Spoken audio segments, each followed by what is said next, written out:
పట్నం రాజేంద్ర రెడ్డి గారి కేసు చెప్పండి. సింగిల్ హార్ట్ బీట్ స్కాన్ ఒక్క సెకండ్ లోనే world class 640 slide CT scan ఇప్పుడు మీ విస్టా ఇమేజింగ్ బంజారా హిల్స్ లో. of NTR in the earlies of 87 I think.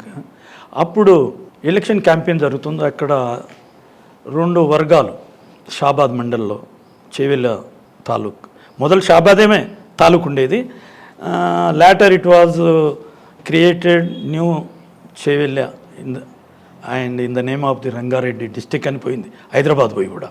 ఆ తర్వాత అట్లా అయిపోయింది. అప్పుడు రెండు వర్గాల మధ్యన క్లాసెస్ ఉంటాయి కదా, ఒకటి కాంగ్రెస్ ఒకటి టీడీపీ. ఇప్పుడు పట్నం రాజేందర్ రెడ్డి అనే వ్యక్తి టీడీపీ క్యాండిడేట్స్, వీళ్ళు వాళ్ళ బ్రదర్ మహేందర్ రెడ్డి, ఇంకా నరేందర్ రెడ్డి కొడంగల్, అది ఈయన ఎక్స్ మినిస్టర్, ఇప్పుడు కూడా ఎమ్మెల్సీ ఏదో ఉన్నారు తాండూరు నుంచి మహేందర్ రెడ్డి గారు. వాళ్ళ ఫ్యామిలీ అంతా పొలిటికలే, వాళ్ళు మొత్తం ఆ విధంగా ఉన్నారు. ఈయన పెవరాపు టీడీపీ క్యాండిడేట్. అప్పుడు ఎవరున్నారో ఎస్సీ ఉండేదేమో, అది అప్పుడు మరి ఏదో ఉండేది, చేవెళ్ళ ఎస్సీ కదా, ఎస్సీ ఉండేదో మరి, అప్పుడు లేదో మరి అర్థం లేదు. ఇప్పుడు ఎస్సీ యాదయ్య గారు వీళ్ళందరూ ఉన్నారు. ఆ ఎస్సీ క్యాండిడేట్ మీద టీడీపీ తరపున ఎలక్షన్ క్యాంపెయిన్కి వెళ్ళాడు ఆయన. సర్దార్ నారాజ్ అంతా చేసుకుంటూ వస్తూ ఉంటే ఈయన గురించి ఏమో అంటారు, అలిగేషన్ చాలా ఉంటాయి, అట్లాంటివన్నీ ఉన్నాయంట. ఉంటే వాళ్ళంతా ఊర్లలో ఒక పెద్ద ఎనిమిటీ అనేది ఆయన మీద అగెనిస్ట్గా రాజేందర్ రెడ్డి మీద తయారైంది. అది కూడా బడుగు వర్గాల వాళ్ళు ఎక్కువ, బీసీలు, ఎస్సీలు, ఎస్టీలు. ఏ ఊర్లో ఉందండి ఆయనకి ఎక్కువగా రాయల్టీ? ఇదే బోడంపాటి, గొర్రెలు, షాబాద్, ఆ చుట్టుపక్కల షాబాద్ మండల్ చుట్టుపక్కల ఊర్లన్నీ.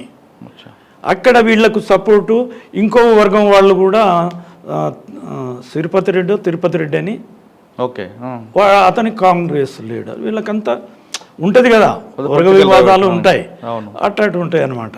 వీళ్ళు కాంగ్రెస్ పార్టీకి టీడీపీ పార్టీకి విధంగా వస్తుంటే, ఇది ఉన్నదో లేదా ఆ వర్గంది, కానీ ఈ పార్టీలది ఇన్ఫ్లుయెన్స్ ఉండకపోవచ్చు, ఐ కెనాట్ సే. కానీ ఈయన హరాస్మెంట్లు అని చెప్పేసి ఈ ఎస్సీలు, ఎస్టీలు, బీసీలు అందరు పదురుకొని ఈయన్ని ఎప్పుడన్నా చంపాలనేటటువంటిది ఎప్పటి నుంచో కాసుకొని ఉన్నారట. ఈ విధంగా వస్తుంటే అప్పుడు ఆ బోడంపాటి చౌరస్తా దగ్గర, ఇది ఆ షాబాద్ నుండి సర్దార్ నగర్, షాద్నగర్కి వెళ్ళే రూట్లో రైటుకు బోడంపాటి చౌరస్తాని వస్తుంది. అక్కడికి ఆయన వెహికల్, ఓపెన్ వెహికల్ అక్కడికి వస్తుంది. అక్కడ వచ్చినప్పుడు వీళ్ళంతా ఆ ఊర్లకు మళ్ళీ గొర్రెలు కూడకు బోడంపాటికి ఆయన పోనీకే పోతున్నాడు మళ్ళీ ఎలక్షన్ క్యాంపెయిన్. అక్కడ పొదలందరూ గొడ్డంలో పెట్టుకొని కూర్చుని అంటే మాకు వచ్చినవి మేము చాలా తర్వాత పోతాం కదా, అదంతా పోయిన తర్వాత అక్కడ ఏమని వచ్చేసిందంటే, అందరూ విలేజ్లో అందరు కలిసి గుంపు కూడా ఆయనను ముక్కలు నరికేశారు అని చెప్పేసి వేశారు. అది ఆ కేసు షాబాద్లో రిజిస్టర్ అయింది. దగ్గర nearing about in between 60 to 70 accused persons, అంతమంది మీద, అంత ఊరంతా. దాంట్లో కొంతమంది డాక్టర్స్ కూడా సత్యయ్య అని చెప్పి, వాళ్ళ అన్నదమ్ములు, ఇంకో చంద్రయ్య, వాళ్ళు ఏదో పేర్లు ఉన్నాయి, వాళ్ళంతా ఉన్నారు. వాళ్ళు కూడా ఎడ్యుకేటెడ్ యూత్ అంతా, ఆ చుట్టుపక్కల ఉన్న వాళ్ళందరూ చదువుకున్న పోరాలు, లేటెస్ట్గా ఉన్న పిల్లలంతా చదువుకున్న వాళ్ళందరి మీద కేసులు కట్టేశారు. కేసులు కట్టేసినాక ఆ కేసు later it was transfer to CBCID. అప్పుడు మెయిన్ కేసెస్ అన్నీ చేసేటి, మేజర్ కేసెస్ సిబిసిఐడిలో వాయిదల్లి అని ఒక ఐజీ ఎవరండి? అల్గర్ గారేనా? కాదండి, పున్నారావు గారా? పున్నారావు, ఆయన పుల్లన్న చాలా, పుల్లన్న కాదు, పున్నారావు గారు. వాళ్ళు అంత లెవెల్లో లేరు వాళ్ళు అప్పుడు, ఎస్పీలు పున్నారావు వీళ్ళంతా. అప్పుడు సరే పక్కన పెడదాం అన్నట్టు, కేసు గురించి చెప్పండి. ఇంకో అతను ఉన్నాడు, ఆయన పేరు నార్త్ ఇండియన్ పేరు, ఆయన కూడా చాలా పవర్ఫుల్ డీజీ. అప్పుడు ఆ డీజీ పేర్లు వస్తలేవు నాకు, చాలామంది ఉన్నారు. అయితే ఆయనకు రిపేర్ అయితే ఈయనకు అయోగ వేసినప్పుడు మేమందరం, నేను, ఒక కాశీనాథ్, ఇంకో ఎస్ఐ మహబూబ్ ఖాన్ అని, ఇంకా కొంతమంది ఆయనకు అటాచ్ చేశారు ఐవోంగా మేము ఓకే. ఐవో వాయిదల్లి ఐదల్లో అబ్దుల్ వైదో ఏదో పేరు ఉన్నది, ఆయన పేరు కూడా సరిగ్గా నాకు జ్ఞాపకం లేదు. ఆయన కింద పనిచేసాం. చేసిన తర్వాత ఇన్వెస్టిగేషన్ స్టార్ట్ అయిపోయింది. ఇప్పుడు ఈ వెపన్స్ ఇవన్నీ ఫస్ట్ రికవర్ కావాలి. స్టేట్మెంట్లు అన్నీ ఇప్పుడు ఈ ఎవిడెన్స్ను గ్యాదర్ చేయాలి. మన లోకల్ పోలీసు అంతంత వరకే చేసి ఉంటుంది. అందుకనే సిబిసిఐడికి రెఫర్ అయింది కాబట్టి మేము తరో ఇన్వెస్టిగేషన్ చేయాలి. అందులో అందరినీ ఎవిడెన్స్లు అంతా కలెక్ట్ చేసాం. కేసులన్నీ ఎట్టెట్లా ఉన్నది ఇదంతా జరిగిందంతా చూసిన వాళ్ళు సరిగ్గా. సార్ వాళ్ళు లోకల్ పోలీస్ ఇన్వెస్టిగేషన్ చేస్తున్నప్పుడు ఆ కేసు ఫైల్ అంతా మాకు వస్తుంది. కాదు ఆ మాబ్ అటాక్ అని చనిపోయారు, అక్కడ చంపారు. అక్కడ రికవర్ ఏం చూపించారు? వెపన్సా, గొడ్డల, కర్రల? నేను చెప్తున్నా, అదే దాని దగ్గరికి వస్తున్నా. అన్ని ఎవిడెన్స్లు ఇవంతా అయిన తర్వాత వెపన్స్ రికవర్ చేయాలి. ఏ వెపన్తోని చంపారు అనేది ఎవిడెన్స్లో వచ్చింది, రికార్డింగ్ ఎవిడెన్స్లో వచ్చింది. గొడ్డెన్లతో చంపాము, రాళ్ళతో కొట్టాము అని చెప్పేసి కొట్టారని వచ్చింది.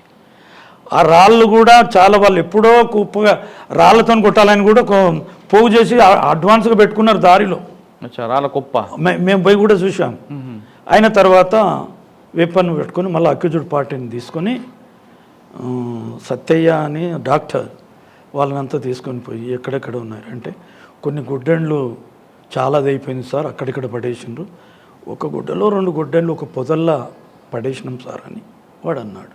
అతను అనగానే పోదంపా ఏరియాకు స్పాట్కి వెళ్ళాము సార్. ఇక్కడ బోడంపాటి ఏరియా గ్రామం అంతా తిరగబడడానికి కారణం ఏంటి?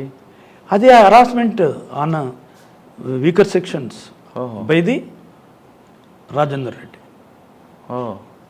ఆ దౌర్జన్యాల కోపమే. భూముల కోసమా లేదంటే ఇంకా ఇదండి ఏదన్నా ఉండవచ్చు. ఇప్పుడు బీదవాళ్ళ పొలాలు కానీ ఇంకా ఉంటాయి కదా, అవన్నీ లాక్కోవడము, పంచాయతీలు అన్యాయంగా ఇప్పుడు జస్టిఫికేషన్ పక్కకు పెట్టి ఇంజస్టిస్కు చెప్తా ఉంటారు సాధారణంగా. ఇప్పుడు ఫర్ ఎగ్జాంపుల్ నాకెన్నో జరిగినాయి, అట్లనే ఉంటుంది అన్నమాట ఊళ్ళో. దానివల్ల గ్రామం ఆయన మీద కక్ష, గ్రామంగా చుట్టుపక్కల విలేజ్లన్నీ అన్ని గ్రామాలు కక్ష పెట్టుకున్నాడు. ఎంత మరి ఇబ్బంది పెట్టుంటాడు ఏమో, అది నాకు చెప్పిన ఇన్ఫర్మేషన్ కానీ నేను స్వయంగా చూసింది కాదు సార్. కాబట్టి ఆ దాన్ని మనం బేస్ చేసుకుని నేను చెప్తున్నాను. అప్పుడు అందులో మీకు కొన్ని గొడ్డలు రికవర్ అయ్యా చెప్తున్నాను. అక్కడ పోయిన తర్వాత గొడ్డలి రికవర్ చేసి దాన్ని కోర్టుకు ఛార్జ్ షీట్ ఫైల్ చేసాం. ఇన్సిడెంట్లో ఇన్వాల్వ్ అయిన వెపన్స్, మెటీరియల్ ఎవిడెన్స్, ఇంకా అదర్ ఎవిడెన్స్ అంతా కోర్టులో ప్రొడ్యూస్ చేసి ఛార్జ్ షీట్ ఫైల్ చేసాం. అందులో నా సర్వీసెస్ ఇంకా మా కొలీగ్స్ కూడా ఆ సర్వీసెస్ మాతోనే జరిగింది.